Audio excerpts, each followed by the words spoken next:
Hemos estado hablando una serie de los evangelios y iniciamos con el evangelio según San Mateo.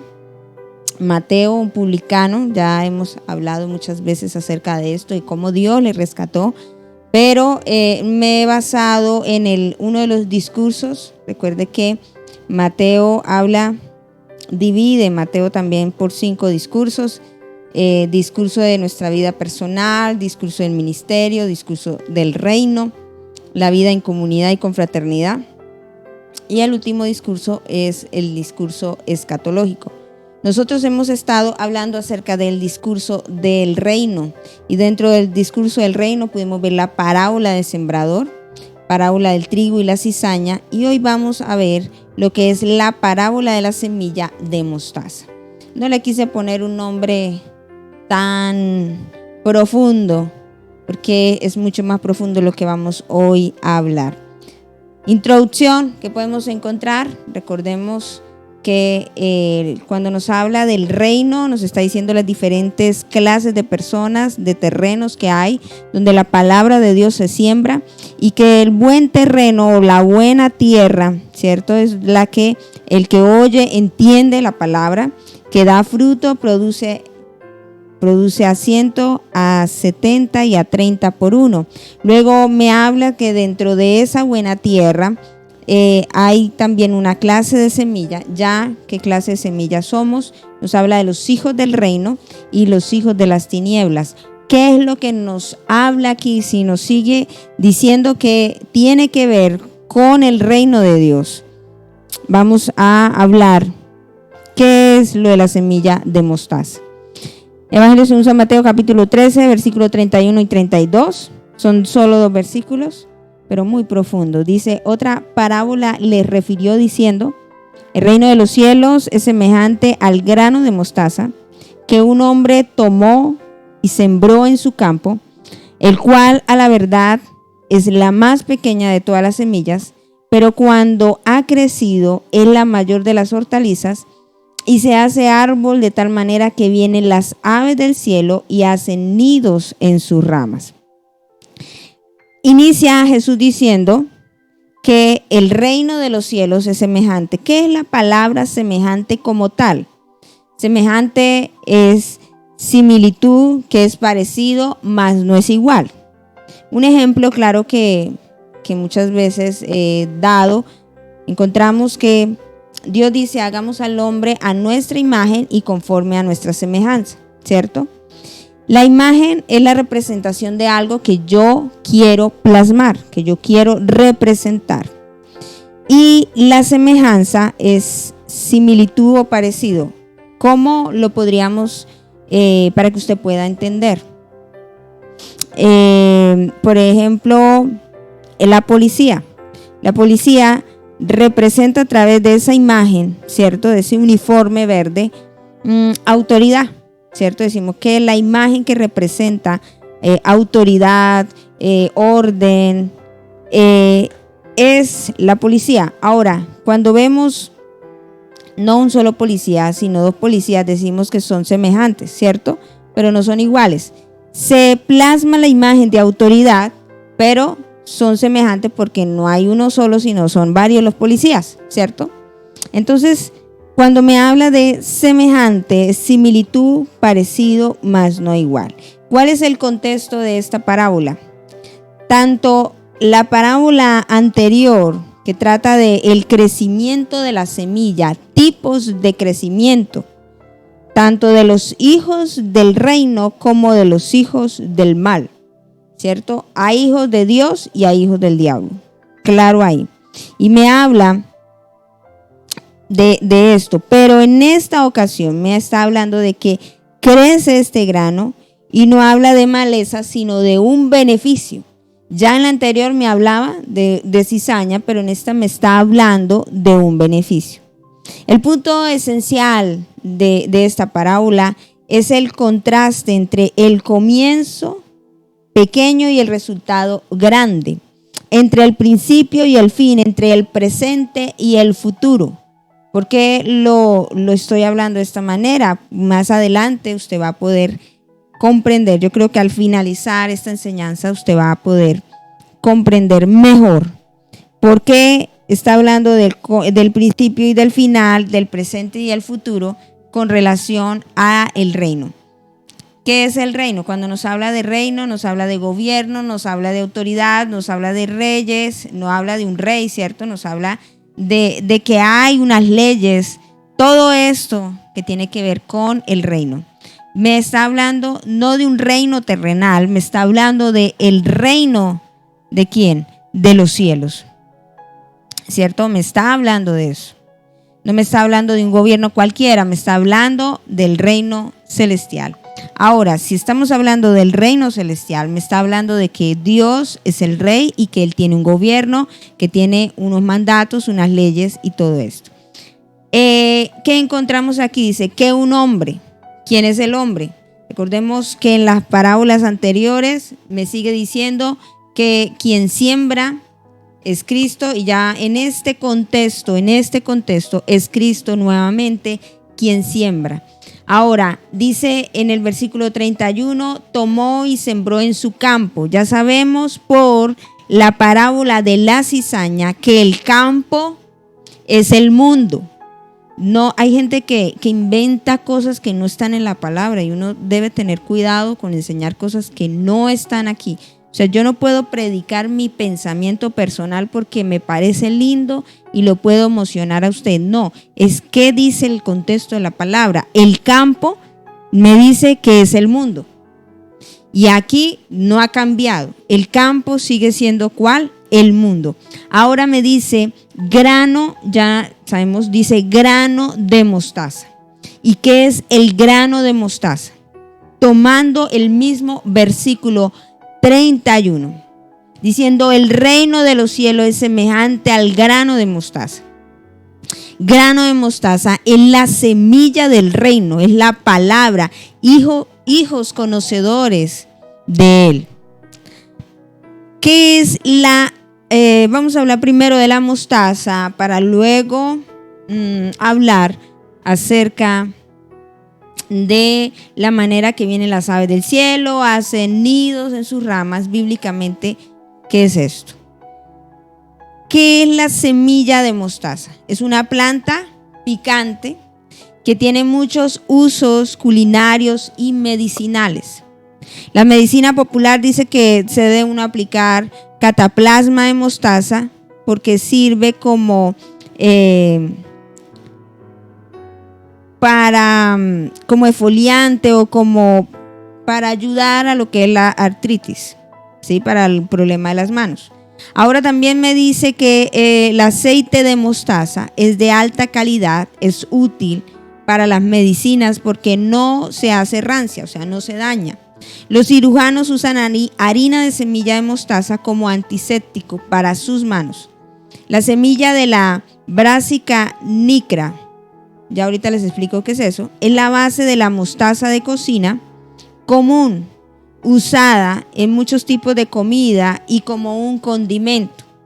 Aunque el árbol de mostaza no es un árbol inmenso, porque yo siempre imaginé que el árbol de mostaza, según por lo que decían aquí, es un árbol grandísimo, frondoso como el caracolí, porque según el contexto de la palabra me dice el mayor de las hortalizas y se hace árbol de tal manera que viven las aves de los cielos, ¿cierto? Y uno imagina que es un árbol extremadamente grande, pero no es así. Vamos a mirar primero las características de la mostaza.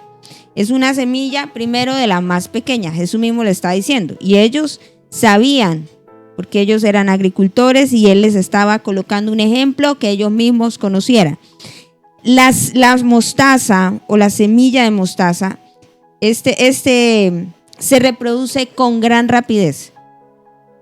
O sea, no demora, se reproduce con gran rapidez. Es como una maleza, no es que sea maleza. ¿Por qué dicen que es como una maleza? Porque se extiende sin control hacia todas partes. Usted está pudiendo entender las características de la mostaza y por qué Jesús coge y dice que es semejante el reino de los cielos, es semejante a la mostaza. Primero, porque es una de las más pequeñas. Segundo, se reproduce con gran rapidez. Tercero, es como una maleza que se extiende sin control hacia todas partes, porque se puede extender hacia todas partes. Cuarto, se ha naturalizado en buena parte del mundo, o sea, crece de forma silvestre en prados, terrenos baldíos, a la vera de los caminos o en cualquier terreno, o sea, en cualquier circunstancia, situación, en cualquier tierra, puede crecer el grano de mostaza para convertirse en lo que dice la palabra. También puede cualquier terreno, sea soleado o literalmente seco, o sea, se da en cualquiera. Su fruto beneficia a todos. ¿Nos quedó claro las características del árbol de mostaza? Crece con rapidez, se reproduce con rapidez, se extiende sin control hacia todas partes, se puede crecer en cualquier tipo de tierra, en cualquier tipo, en caminos, donde sea, soleado, seco. Su fruto beneficia a todos y encima de eso es una semilla de las más pequeñas. La planta de mostaza hay blanca, negra, ¿sí? Hay de estas dos y pueden alcanzar más de 1 metro de altura. Y la mostaza, hay otra que es la mostaza castaña o china, que llega a medir hasta 70, 80 centímetros. Muy grande el árbol. No, ¿cierto? Y todas ellas producen unas bonitas y deliciosas flores amarillas. Todas producen unas bonitas y deliciosas, o sea, no huele a feo, huele delicioso. Es un picante, es condimento, sirve como antiséptico, sirve como comida para dar sabor, como medicina. Todo esto sirve la mostaza. Ahora, yo les decía que era la Brassica nigra. ¿Qué era eso? Sí, nigra. Nigra es. Brassica nigra o mostaza negra. Es una planta, ¿sí? La mostaza negra. Es una planta que crece hasta 2,4 metros y puede parecerse un árbol. Y muchos dicen que Jesús estaba refiriéndose a la Brassica nigra y a esta que es negra, porque puede parecerse a un árbol, pero no es un árbol. No es un árbol. Vuelvo y lo digo. A veces se le llama árbol de mostaza y se considera ampliamente que es una planta que por la altura de 2 metros se está refiriendo a esto, porque la mostaza como tal no crece mucho, es más bien pequeña. ¿Cuánto? 70, 80 centímetros y lo mucho 1 metro. Y la más grande es de 2 metros. ¿Es mucho? Realmente no. Y Jesús está diciendo que se hace árbol de tal manera que vienen las aves del cielo y hacen nidos en sus ramas. Uno diría, pero ¿por qué Jesús dice eso, cierto? Recordemos las funciones de las características de la mostaza. Dijo Pablo, no me es molesto repetir las mismas cosas. Reino, recordemos que dice que el reino de los cielos se parece, es muy semejante, muy parecido al grano de mostaza, que es el más pequeño. Me habla de que quien lo siembra es Cristo Jesús, que es el hombre, en el campo, que es el mundo, ¿cierto? ¿Qué es el grano de mostaza? Es la semilla del reino, es la palabra de Dios. Y lo que está diciendo en el trasfondo de este pasaje Jesús es acerca de cómo Él vino a establecer su reino mesiánico. Es decir, el trasfondo de Jesús se atreve a decir que su propio ministerio sería la realización de esta profecía. Jesús les estaba diciendo que Él en ese momento era alguien insignificante en su persona. Pero Dios estaba sembrando el reino mesiánico en el mundo, en el cual la gente encontraría refugio. personas de todos los pueblos y naciones. Recuerde que él está hablando un discurso del reino. No está hablando de otra cosa, está hablando de el reino. Y el reino o este grano de mostaza sirve para dar condimento, sirve como medicina, sirve como antiséptico, sirve, ¿cierto?, como aquel elemento necesario dentro de la cocina. Es una semilla de las más pequeñas, se reproduce con gran rapidez, se extiende sin control hacia todas partes, se da en cualquier campo, terreno, baldío, en el camino, sea soleado, sea ligeramente seco, y su fruto beneficia a todos. Tiene una fragancia especial, huele delicioso, porque para eso sirve, para condimentar. Y su flor es amarilla, la hacen ver hermosa, pero no crece mucho. Y Jesús dice que es un árbol frondoso.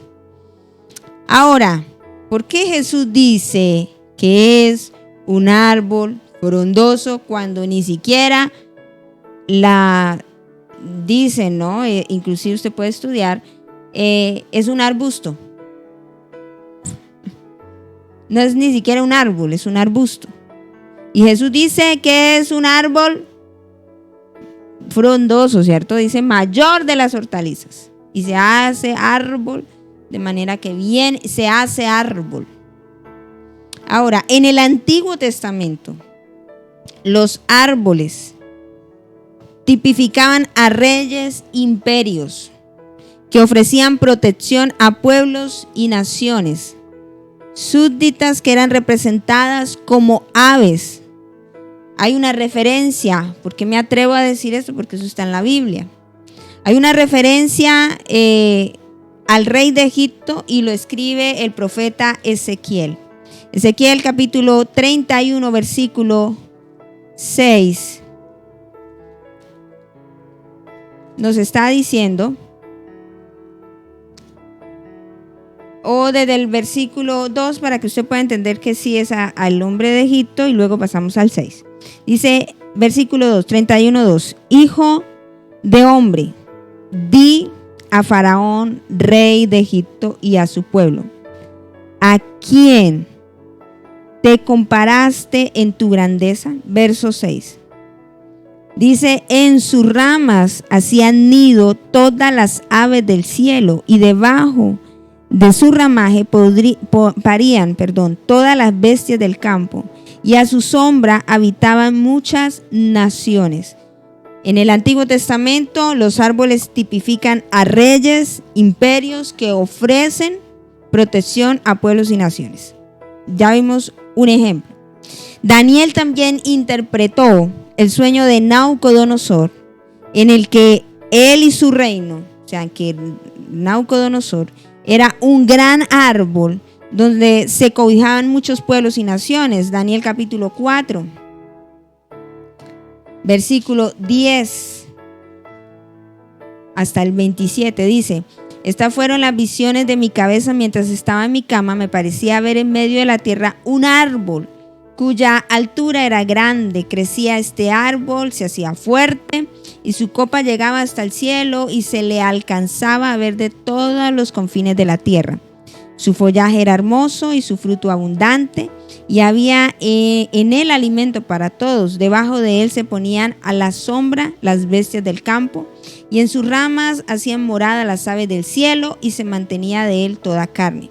Vi en las visiones de mi cabeza mientras estaba en mi cama, que he aquí un vigilante y santo descendía del cielo y clamaba fuertemente y decía así: derribad el árbol, cortad sus ramas, quitad el follaje y dispersad su fruto. Váyanse las bestias que están debajo de él y las aves de sus ramas. Mas la cepa de sus raíces dejaréis en la tierra, con atadura de hierro y de bronce entre las hierbas del campo. Sea mojado con el rocío del cielo, y con la bestia sea su parte entre la hierba de la tierra. Su corazón de hombre sea cambiado y le sea dado corazón de bestia, y pasen sobre él 7 tiempos. Está hablando de la locura que le vendría a Nabucodonosor, pero sí vemos que está tipificando a un imperio, está tipificando a un rey en el Antiguo Testamento. Ahora, Ezequiel capítulo 17, nuevamente nos vamos a Ezequiel capítulo 17, nos dice del versículo 1 hasta el 24, también profetiza la figura, o usa también este profeta, usa la figura de grandes árboles y aves que representan reinos y naciones. Aquí nos está hablando, por tiempo no podemos leer todo el pasaje, pero yo sé que usted podrá estudiarlo, escudriñarlo allí en su casa con más detenimiento, porque está hablando de Babilonia. Y voy a tomar el verso 23 y 24. Dice: en el monte alto de Israel lo plantaré y alzaré ramas y dará fruto y se hará magnífico cedro y habitarán debajo de él todas las aves de toda especie. A la sombra de sus ramas habitarán y sabrán todos los árboles del campo que yo, Jehová, abatí el árbol sublime, levanté el árbol bajo, hice secar el árbol verde e hice reverdecer el árbol seco. Yo, Jehová, lo he dicho y lo haré. Entonces, ya entendiendo, no por lo que otro haya dicho, sino por lo que mismo me dice la palabra, el árbol que me está diciendo aquí es un gobierno, es un reino, ¿cierto? En el cual todas las naciones, volvamos al Evangelio según San Mateo capítulo 13, versículo 32, ya entendidos a lo que les acabo de explicar. Dijo, no interesa si les repito mucho esto, porque quiero que entendamos esto. Dice, el cual la verdad es la más pequeña de todas las semillas, pero cuando ha crecido es la mayor de las hortalizas, se hace árbol. Recordemos que árbol significa gobierno, significa reino, significa imperio, de tal manera que vienen las aves del cielo. ¿A qué se está refiriendo las aves del cielo? Se está refiriendo a las naciones, pueblos, gente, multitudes, ¿cierto?, que se acobijan bajo este gobierno, bajo este imperio. Y dice, y hacen nidos en sus ramas. O sea, que están protegidos, guardados, cubiertos en este imperio que no tiene fin. ¿Entendimos hasta ahí? ¿Qué es la semilla de mostaza? Es la del reino, palabra como tal. Cristo fue el que lo vino a sembrar, porque ¿quién fue el consumador, el autor y consumador de la fe? Nuestro Salvador, Jesucristo. ¿Vino a dónde? Al planeta Júpiter. Vino al mundo, que es el campo, a sembrar esta insignificante semilla de la más pequeña para hacer de ella lo que hoy conocemos, que toda lengua, toda nación confiese que Jesucristo es el Señor. Seguramente Jesús lo que también estaba haciendo en ese preciso momento tenía que ver con su propio ministerio. Jesús era conocido, dice que aún el pueblo de Israel lo rechazó y aún lo rechaza. Él seguramente tenía que ver con su propio ministerio público, porque Jesús empezó por todas las naciones. ¿En dónde empezó Jesús? En un rincón, ¿cierto? Podríamos decir allí perdido, eso que llamamos aquella Palestina, aquella Jerusalén, aquel lugar rodeado de un pequeño grupo de discípulos. ¿Cuántos llama a él? Dice que a 12, ¿cierto? Y les da instrucciones.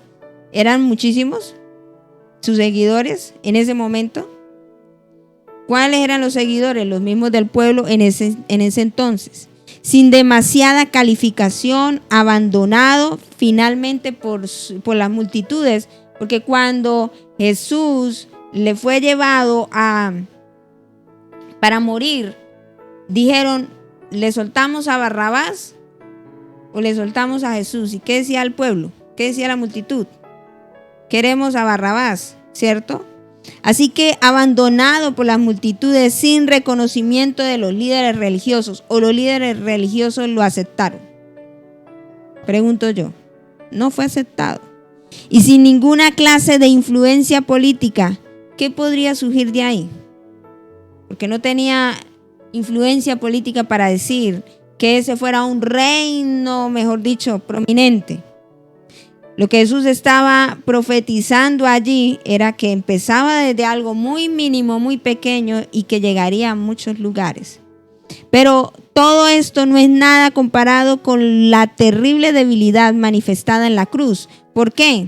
¿Quién podría imaginar que un judío ajusticiado por un pueblo romano, ¿cierto? En una cruz por el imperio romano, rechazado por su pueblo y abandonado por sus discípulos, porque Pedro dice, Señor, hasta la muerte, y sale corriendo? ¿Sí o no?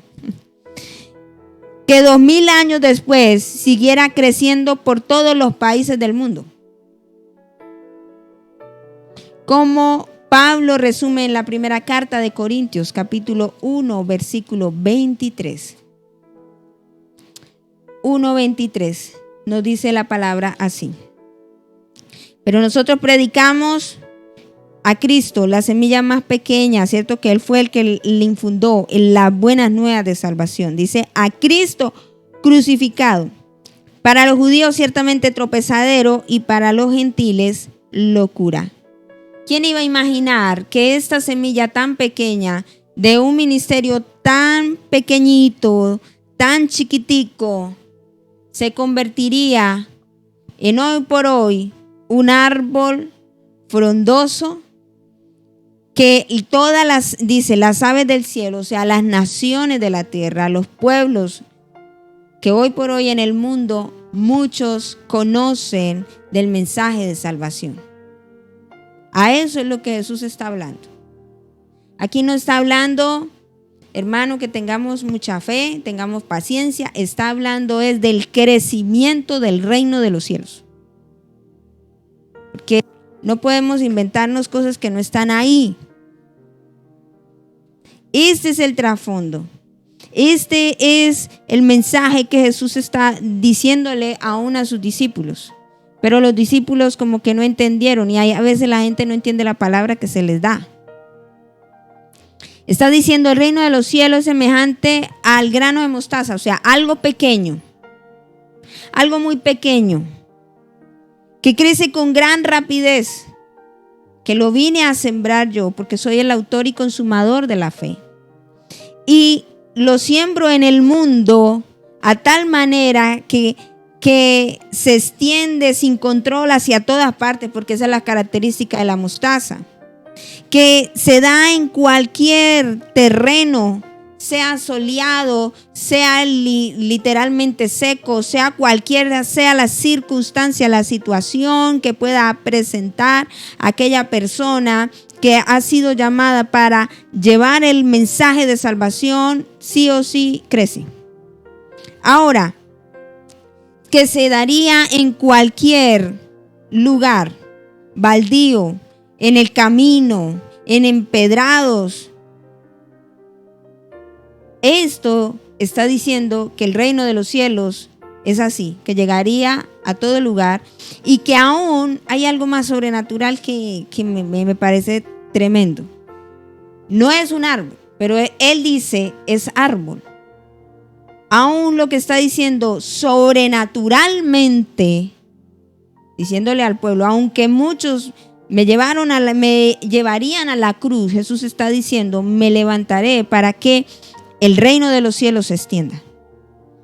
Está diciendo de una manera sobrenatural. La lógica de ellos era que era un arbusto, más no un árbol.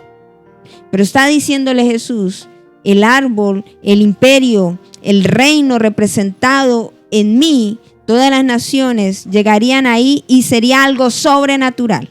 Porque aún en la lógica humana está diciendo que es arbusto, que no puede crecer más de 70, 80 y la más grande de 2 metros. Pero está diciendo el reino de los cielos es algo sobrenatural que el hombre no puede parar y que nadie podría detener. Por eso Jesús les dice a sus discípulos, por tanto, me seréis testigo en Jerusalén, ¿cierto? En Judea, en Samaria, hasta lo último de la tierra. ¿Se cumplió? Sí, les estaba diciendo cómo se extendería a través, primero, de qué clase de tierra él estaba sembrando la semilla. Aquella buena tierra tendría que producir, tendría que dar fruto, pero que no se desanimaran, porque así como crecía el trigo, también crecerían los hijos de las tinieblas, intentando acabar lo que Dios había hecho, pero que aún en medio de algo que parecía para el pueblo en ese momento insignificante, el reino de los cielos no es insignificante. Todo lo que nace de Dios, Dios se encarga de hacerlo abundar sobrenaturalmente, aún en medio de la lógica humana. ¿Sí ve que no es lo mismo que nos habían enseñado? Podríamos revisar, si tuvieras fe como el grano de mostaza. Eso ya es otro contexto, pero en este contexto me está hablando del crecimiento inminente del reino de los cielos, que sí o sí se haría de una manera sobrenatural. ¿Se ha cumplido? Sí, porque hoy por hoy, usted y yo podemos escuchar este mensaje y podemos hablar ¿de quién? De Cristo Jesús. ¿Por quién comienza? ¿Quién es el edificador? ¿Quién es el que tuvo la idea de sembrar la palabra? Es Cristo Jesús. Efesios capítulo 2, carta a Efesios. A de Efesios no. Efesios 2, versículo 20. Nos dice, edificados sobre el fundamento de los apóstoles y profetas, siendo la principal piedra del ángulo Jesucristo mismo, en quien todo el edificio bien coordinado va creciendo para ser un templo santo. ¿En quién? En el Señor. Me está hablando de la iglesia del Señor. Sobre dónde debe recaer el ministerio. El evangelio debe recaer en Cristo Jesús. Todo lo que se salga del evangelio, yo puedo hablar cuestiones motivacionales y decir que tú puedes, que eres un bárbaro, que puedes afrontar depresión, tristeza, que tranquilo, que vamos a hacer un poco de terapias, pero me está diciendo la palabra y yo quiero hoy enfocar esto. Todo comienza en Cristo Jesús y todo termina con Él. Toda doctrina aún que tenga que ver con el ser humano en la edificación espiritual y emocional que esté sin Dios, eso no y nunca va a tener un crecimiento. Porque la gente muchas veces podrá ir a hacer planas y hacer terapias y un sinnúmero de cosas porque están por fuera ¿de quién? De Cristo Jesús.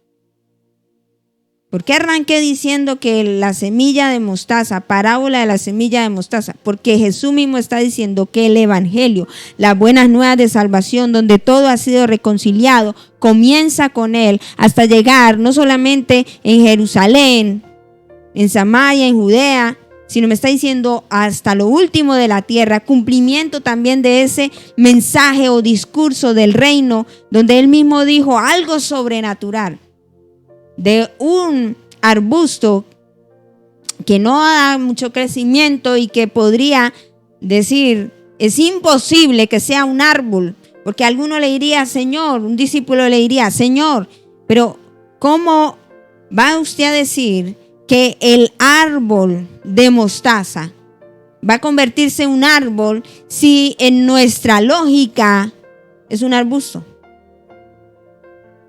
Y Jesús está desafiando aún la lógica diciendo, será un árbol. Porque en medio de lo que la gente dijo que el reino de los cielos no prosperaría, vemos que sí ha prosperado. Y la gente, aún en nuestro entonces, quiere sacar a Cristo y ya nos damos cuenta que no va a prosperar.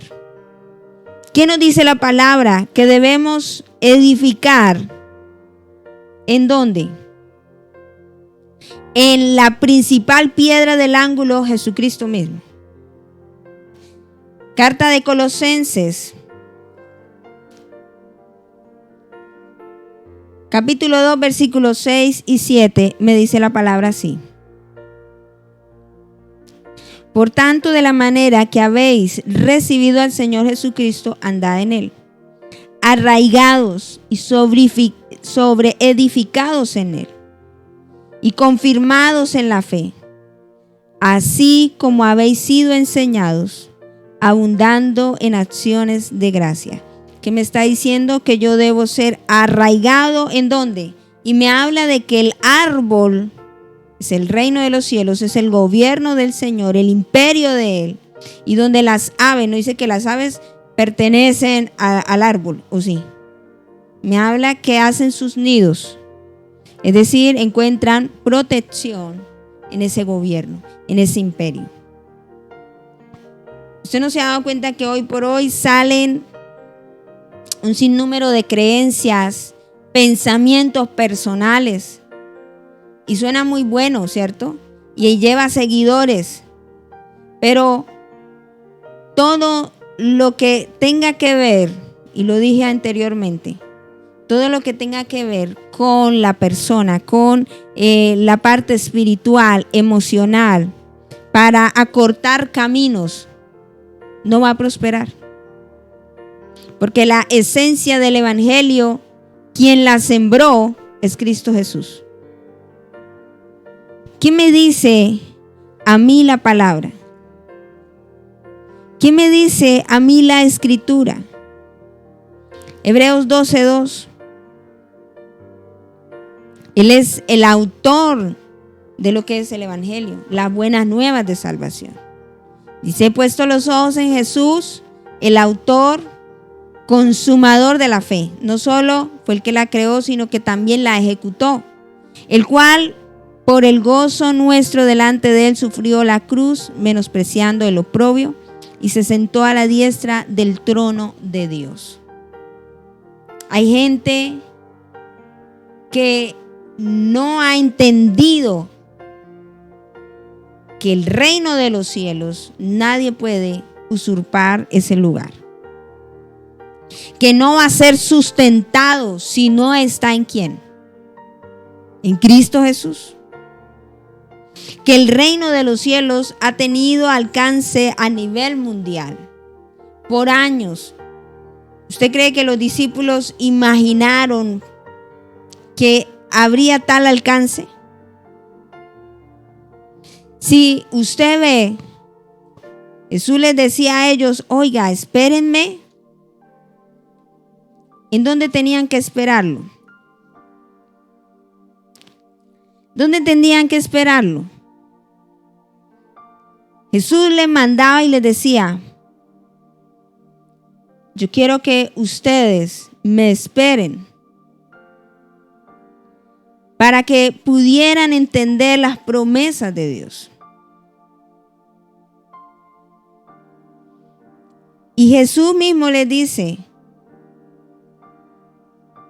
me serán testigos en Jerusalén, en toda Judea, en Samaria, hasta lo último de la tierra. Pero ellos no entendían lo que el Señor les había mandado.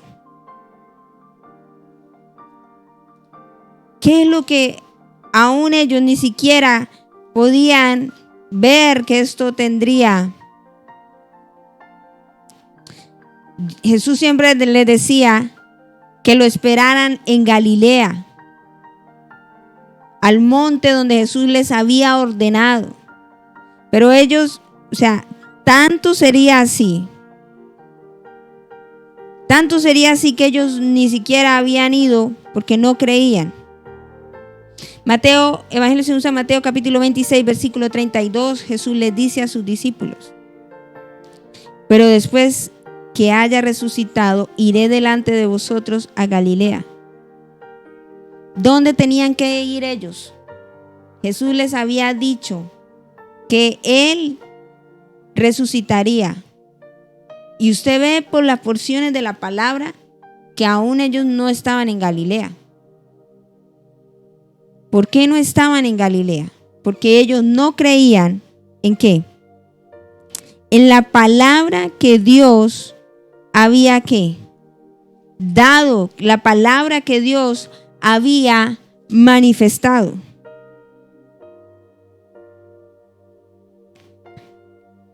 Y así creo que muchas veces nos pasa a nosotros. No podemos entender que Dios nos manda, nos da una orden y nada. Uno dice, oiga, qué discípulos tan obedientes. No es así.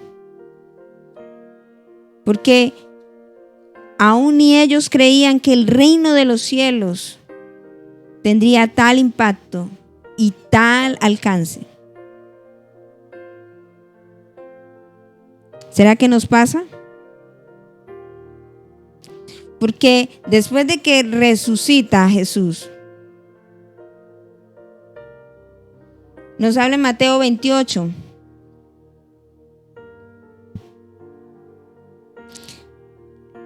Versículo 13, más o menos, dice, diciendo, decid vosotros, sus discípulos vinieron de noche, lo hurtaron estando dormidos, y si esto oyera el gobernador. O sea, ellos todavía estaban allá. ¿Y dónde Dios les dijo que tenían que estar? En Galilea, para darles instrucciones de lo que vendría. Y luego, ya que después que lo vieron resucitar, ahí sí se fueron para allá. Y ahí sí es lo que vemos de Hechos 1:8. Pero recibiréis poder cuando haya venido sobre vosotros el Espíritu Santo, me seréis testigo en Jerusalén, Judea, en Samaria, hasta el último de la tierra. Jesús necesitaba llevarlos a Galilea para tener un encuentro íntimo y darle las últimas instrucciones. Pero eso demoró. Porque recuerde que resucitó y se le apareció a las mujeres y salieron corriendo a contarle a los discípulos, y los discípulos todavía estaban llorando. Entonces obedecieron. O sea, ni ellos creían que el reino de los cielos tendría tal impacto. ¿Qué es lo que quiero que entienda hoy usted? Que el reino de Dios se trata de Él, no se trata de mí, no se trata de usted, se trata de Dios. Que si Dios nos plantó en esta casa, en este ministerio, esto se trata ¿de quién? Se trata de Dios. Y en lo que Dios, aunque parezca pequeñito para algunos, como el granito de mostaza, pues como es del reino de los cielos, y todo lo que esté sustentado en Cristo Jesús tiene que crecer. Y hay gente que crece y que ve muchas cosas, pero la evidencia total es que todo lo que salga de ese lugar tiene que ser en Cristo Jesús. Yo no puedo hablar de un ministerio donde Cristo no es la fuente de aquella vida. Podemos tener pensamientos muy bellos, podemos decir tengamos paz porque nos hace bien a nuestro organismo, y suena chévere y suena lindo. Pero si no está sustentado en Cristo Jesús, donde me hable que Él es mi paz y yo no lo entienda, pues no va a tener sustento. Así yo escuche la palabra. Hay tantas cosas que usted puede oír, pero usted tiene que aprender a discernir si eso pertenece a Dios o no. En días anteriores escuchaba una prédica por ahí de alguien, y estaba sustentado en su pensamiento personal. Y hay gente que se sienta a escuchar pensamientos personales, más no lo que dice la palabra de Dios. Yo no puedo hablarle simplemente de motivacional y de cuestiones como hoy por hoy está de moda. El mundo me habla y me dice. Y tenemos las luces y somos seres de paz y todo lo podemos y la fuerza está en ti, pero nada puede ser sustentado sin Jesús. Nada prospera sin Él. Aún hasta los discípulos ya entendieron que ese cumplimiento de esa palabra que parecía insignificante, la parábola de la semilla de mostaza en ese momento, Jesús les está hablando proféticamente de lo que sería el reino de los cielos. Y como hoy por hoy, ese reino inconmovible que Él mismo vino a hacer, está en nuestro entonces. Jesús es el ejemplo más claro de un ministerio que empezó con muchas multitudes y llegó hasta las plataformas mundiales. ¿Cómo empezó? Rechazado, aborrecido, ni siquiera creía en su familia. Dice, la misma familia le dice, vaya, predique en otro lado, ¿cierto? Dice, nadie es profeta en su propia tierra. Ni siquiera los de su familia creían. Sus hermanos, nadie creía. Ni los mismos discípulos que Él había escogido. Le dice, voy a resucitar. Señor, y lo ven allá clavado en la cruz del Calvario, lloran, el uno se ahorca, el otro sale corriendo, desanimado, y por eso sale el Evangelio según San Juan contándonos que Jesús va a buscar a Pedro. Es el único de las porciones lindas de Juan 21, el versículo 15 al 18, donde Jesús va por Pedro. Pero si ellos ya sabían que iba a resucitar y todo esto, ¿por qué no creían? Porque ni siquiera ellos entendían quién era su rey. Al punto que cuando les dice recibiréis poder, antes de eso le dicen, Señor, ¿usted va a restaurar el reino de Israel en este tiempo? Ni siquiera habían entendido eso. Jesús lo que estaba diciendo es que hoy usted y yo tenemos esperanza gracias a que Cristo lo hizo, pero que la semilla que Él sembró a través de sus discípulos, que fueron algunos de sus apóstoles que dieron su vida, la iglesia perseguida, la iglesia aún en medio de las reformas, todas aquellas cosas, aún aquellos misioneros que entregaron su juventud, su estabilidad, y que hoy por hoy muy pocas personas quieren ser misioneros o quieren servirle a Dios. ¿Usted quiere ser pastor? No, uy, qué cosa, el Señor reprenda al diablo, lo que dice. Uy, no, eso es muy difícil ser pastor. No es que sea lo más fácil. Pero ¿por qué no aceptar el llamado de Dios? Porque no sabemos a qué reino estamos sirviendo. Y sí queremos servir a reinos humanos. No estoy diciendo que usted no estudie, porque por años también metieron una ideología tan errada y tan equivocada de que Cristo viene ya y nadie estudie. Y hoy por hoy nos gobierna. Somos la consecuencia de esos padres que no tomaron su posición en Dios. ¿Qué es lo que quiero que podamos entender? Que sea en el sistema, si estamos en medio del sistema, entendamos quién es nuestro rey. Y que el reino de los cielos debe ser extendido. Pero como no entendemos quién es nuestro Señor, de qué se trata el reino de los cielos, por eso cuando necesita que la semilla siga creciendo y siga siendo ese árbol frondoso, ahí no dice que el árbol frondoso es usted y soy yo. Está hablando es de lo que Él ha hecho, para que otros se beneficien. Pregunto, Pedro, Juan, que dejaron las redes y que siguieron a Jesús, que murieron a causa, no Juan también murió, pero no fue tan traumático con relación a los otros que nos cuentan los padres de la iglesia, de que el primero en morir fue Jacobo y no murió de una forma de muerte natural.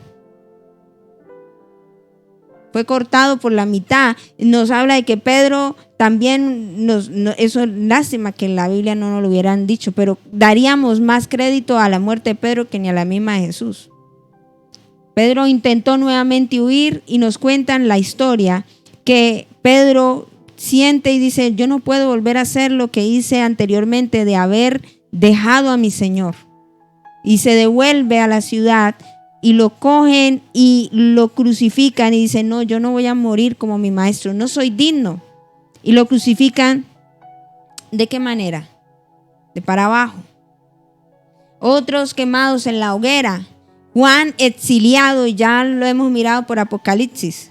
Y no era la isla San Andrés y Providencia con todo incluido, playa, brisa y mar. Nos habla de un lugar de isla, pero rocoso, donde no había árboles, sino puro sol. O sea que ni agua había, porque el agua que había era salada y no se podía tomar de ello. O sea que estaba en lo chévere. Y todos estos dieron su vida por el reino de los cielos, para que usted y yo hoy podamos entender el mensaje de salvación. ¿Quién se está beneficiando en esto de que el árbol siga creciendo para que las aves lleguen? Uno solo, el reino de los cielos. Pero como no entendemos esto, empezamos a hacer imperios aparte. Empezamos a edificar afuera. Y Dios no quiere edificaciones afuera.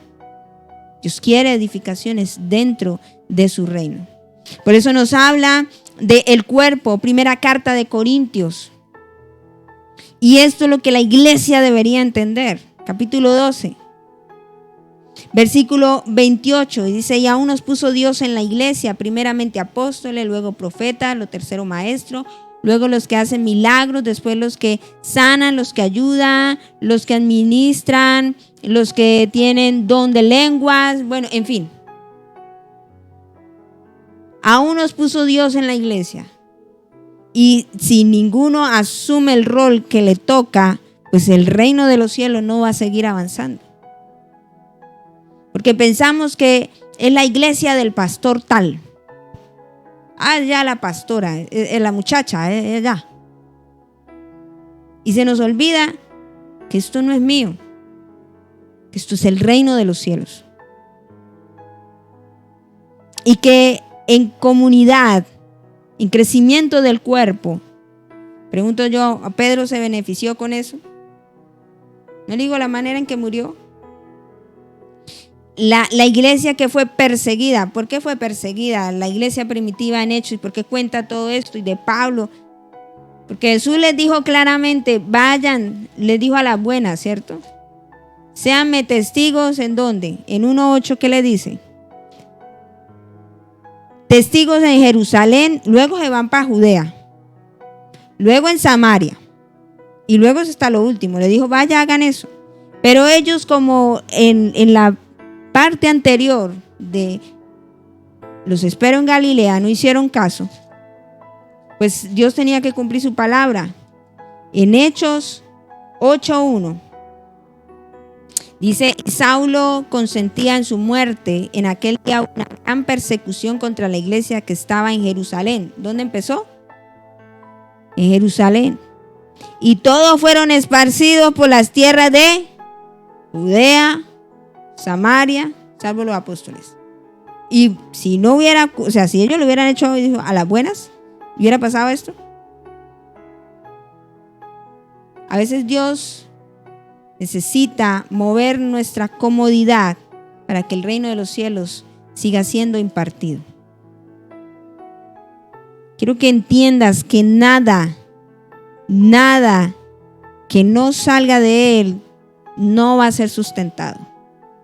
Que tú y yo formamos parte de ese árbol frondoso para que muchos más lleguen al conocimiento de Dios. No me dice de árboles, me dice de árbol. Me está diciendo de uno solo, que significa gobierno, rey, imperio, ¿cierto? Y ese gobierno, imperio pertenece a uno solo, a Cristo. Pero dentro, por eso, querida iglesia, por eso la parábola siguiente me va a hablar de la levadura. Porque hay gente que no entiende, y solo es un versículo, pero lo voy a dejar ahí en el tintero. Hay gente que no entiende que esto es el reino de Dios y no es el reino personal. Entonces se atribuyen créditos personales, tratan de acaparar gente como si ellos fueran los que traen salvación, traen reconciliación y se lucran aún de lo que no debe ser. Que tú y yo entendamos esta verdad.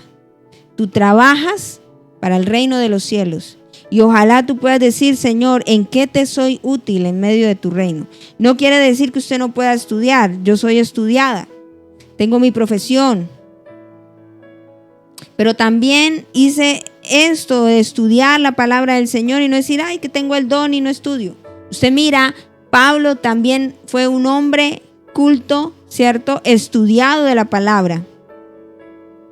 Pero hoy por hoy cada quien inventa y no permite y es obstáculo para que el reino de los cielos siga avanzando. Hemos sido llamados a que el reino de los cielos siga creciendo. ¿La palabra se cumplió? Sí se cumplió. ¿De qué trata el reino de los cielos? De que Cristo vino a dar esperanza, salvación para todas las naciones de la tierra. No te sientas mal si quizás no has creído mucho. Eso lo hicieron los discípulos.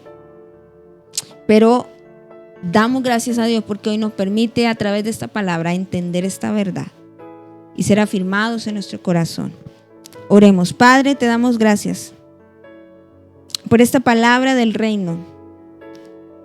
A veces se nos olvida de quién se trata esto. Está clarito, quien sembró eres tú, el campo es tuyo, la semilla es tuya. Pero nos habla, Señor, que somos aquella parte de esa semilla para que el crecimiento se dé. El reino de los cielos hoy por hoy ha crecido y está en todo el mundo, donde muchas naciones que son las aves de los cielos se hacen sus nidos en esas ramas. No dice que son las aves las que dieron el crecimiento, eres tú. Pero hay algo más hermoso y más maravilloso cuando estudiaba esto, y es lo sobrenatural, que siendo un arbusto que decían es imposible que el evangelio se extendiera a través de Cristo Jesús.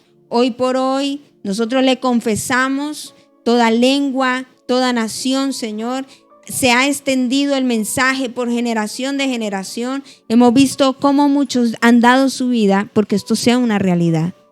Padre, esa palabra ha sido dada desde aquel entonces, pero hoy la podemos leer y ver que es el cumplimiento de tu palabra. Tú nunca mientes.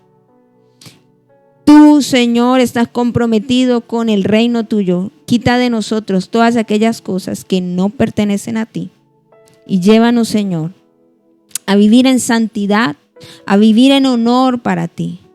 Señor, de sumar a tu reino, no ser división, sino entendidos en el cuerpo para que el árbol pueda tener muchas más ramas y pueda alcanzar para que haya más gente conociendo de la verdad tuya. Padre, te damos gracias en el nombre de Jesús. Amén y amén.